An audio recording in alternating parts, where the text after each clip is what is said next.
బులెటిన్లో మరో breaking news. Yadadri Bhuvanagiri జిల్లా ఆలేరు సమీపంలోని వెంకటేశ్వర కంకర క్రషర్స్ లో ఘోర ప్రమాదం జరిగింది. లోపలికి వెళ్తున్న టిప్పర్ లారీ 50 మీటర్ల ఎత్తు నుంచి పల్టీ కొట్టింది. ఇద్దరు చనిపోయారు, మరొకరి పరిస్థితి విషమంగా ఉంది. ప్రమాద తీవ్రతకు టిప్పర్ లారీ ముక్కలైంది.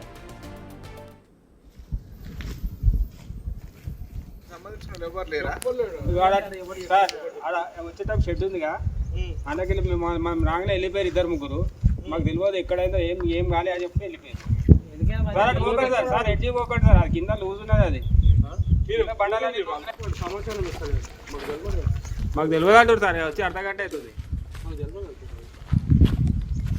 యాదాద్రి భువనగిరి జిల్లా ఆలేరు సమీపంలోని వెంకటేశ్వర కంకర క్రషర్స్ లో ఘోర ప్రమాదం చోటు చేసుకుంది. లోపలికి వెళ్తున్న టిప్పర్ లారీ 50 మీటర్ల ఎత్తు నుంచి పల్టీ కొట్టింది. ఇందులో ఇద్దరు చనిపోయారు, మరొకరి పరిస్థితి విషమంగా ఉంది. ప్రమాద తీవ్రతకు టిప్పర్ లారీ ముక్కలైంది. మాకు తెలియదు అంటారు సార్, వచ్చి అర్ధగంట అవుతుంది. మాకు తెలియదు సంబంధించిన ఎవరు లేరా? వచ్చేటప్పుడు షెడ్ ఉందిగా, అందుకెళ్ళి మనం రాగానే వెళ్ళిపోయారు ఇద్దరు ముగ్గురు. మాకు తెలియదు ఎక్కడైందో ఏం కాలే అని చెప్పి వెళ్ళిపోయారు.